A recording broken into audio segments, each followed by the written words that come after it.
Hi, this is Mike Elliott, and you're watching SEC Filings TV. In this segment, we're going to be joined by Mr. Seth Farbman. He's the chairman at VStock Transfer, a leading New York-based stock transfer firm. Good afternoon, Seth. Thanks for joining us. Good afternoon. Thank you for having me. To start off, could you tell us about your background and give us an overview of VStock Transfer? Sure. I appreciate the opportunity. I actually started as a securities attorney in the late 90s, helping companies go public and raise capital. And what happened is that transitioned into founding a company called Vintage Filings, where we do the SEC, Edgar filings, XBRL, and financial printing, roughly about 3,000 public companies. I had the opportunity to sell that company in 2007, and over the last few years have spent time helping grow VStock Transfer as a stock transfer firm. Really, the focus was to find a firm that can meet that niche area where we're not too large and we're not some solo person operating out of a basement, but we can really meet the needs of some of the mid-cap companies, NASDAQ companies, and companies that are looking for more quality and cost savings at the same time. And next, could you tell us what the requirements are for DTC eligibility and how smaller companies can benefit? That's actually a good question. It's a hot topic right now. You know, it's funny. I've been to conferences over the years where a lot of the investors and the pipe funds are asking questions of the companies about their projections and their budgets, patents, things like that. But in today's day and age, they only care about one thing to start.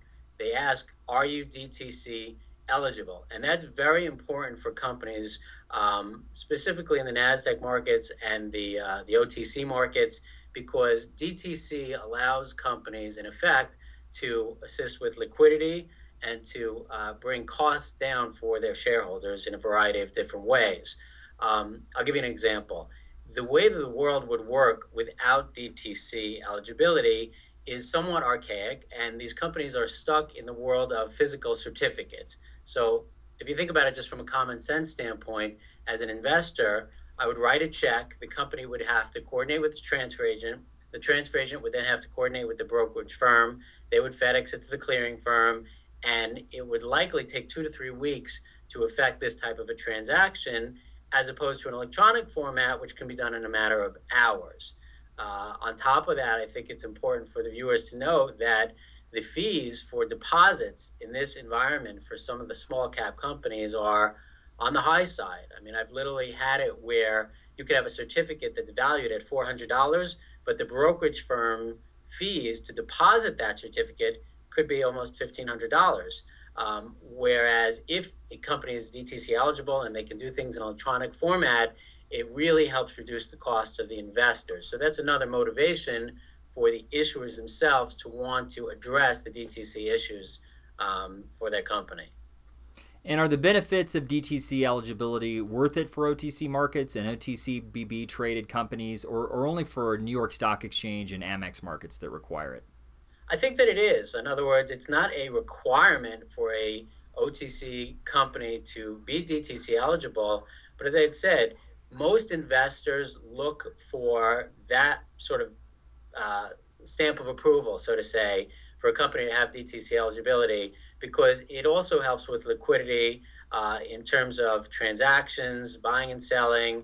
It's an overall target for a company to want to get DTC eligible and then go on to be DWAC and FAST eligible as well. And what is DTC FAST and DWAC eligibility, and how is that affecting companies and shareholders? So I know we're throwing around a lot of acronyms, DTC and DWAC and FAST, but essentially it's important for the viewers to recognize that they are very distinct stamps of approval. So a lot of times we'll help a company get DTC eligible because we own the domain name dtceligibility.com, and we've probably helped about 100, 150 issuers successfully get DTC eligibility. We've been very fortunate that we've never had a company rejected in the process yet. But what happens is we'll get a company DTC eligible, and yet sometimes they may come back and say, well, 1 second, I still can't do electronic transfers. And the reason is because they haven't gone through the second part of the process. and that is to go ahead and apply for DWAC and FAST approval as well. So essentially, a company will be granted DTC eligibility. They then have a 30-day window for a shareholder to deposit stock into street name, or otherwise known as CD. And then once that deposit is made, it locks the company's DTC eligibility in, and that's great. But now what happens is once that deposit is made, the company needs to have its stock transfer agent apply for FAST and for DWAC approval. It can only be applied for by the stock transfer agent, not by the company itself, as ironic as that may be.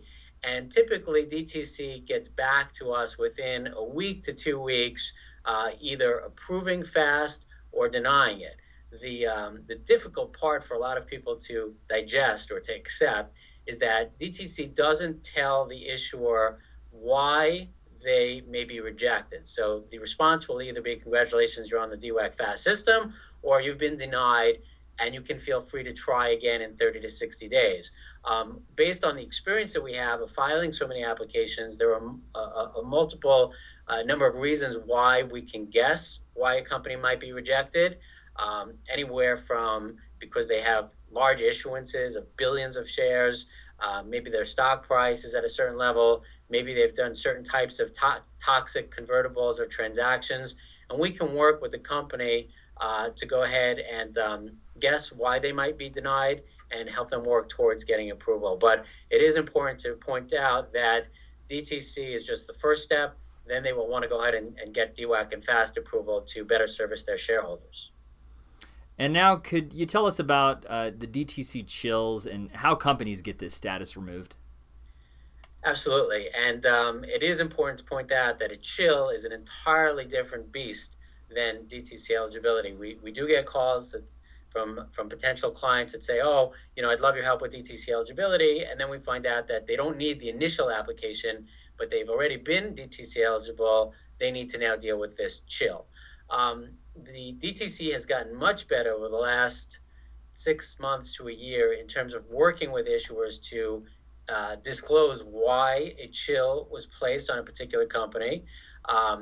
Very often there were questionable transactions, and really DTC is just asking for supporting documentation from the issuer that gives them a comfort level as to what that specific transaction was. Very often this chill process has to be worked out between the DTC, the issuer, and their counsel, because at the end of the diligence process, DTC often will want some sort of opinion letter from issuer's counsel concerning the validity of the share issuances in question. So there's not much we as a transfer agent can do on the chill side. However, we do have a very good working relationship with DTC and know a couple of very good contacts. And so if anybody does have a chill and they'd like to call us and just talk this through or see how we can guide them in the right direction or guide them as far as counsel, we'd be delighted to do so.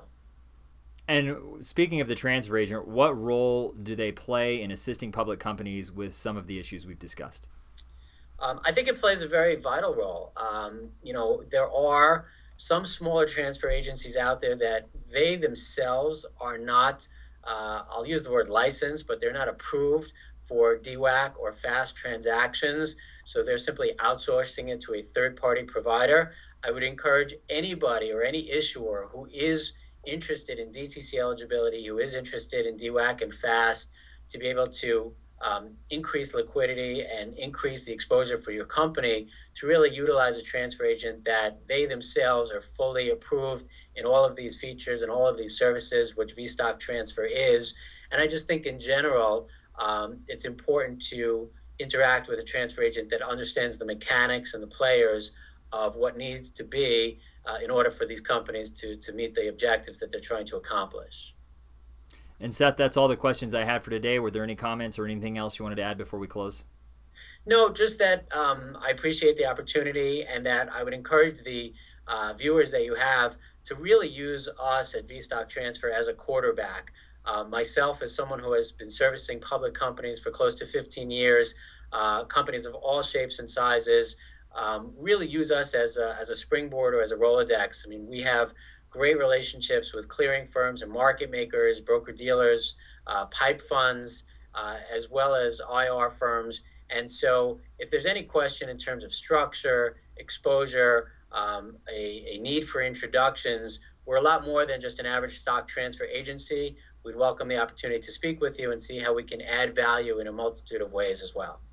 Seth, thanks for your time. Thanks for joining us. Thank you. Appreciate it.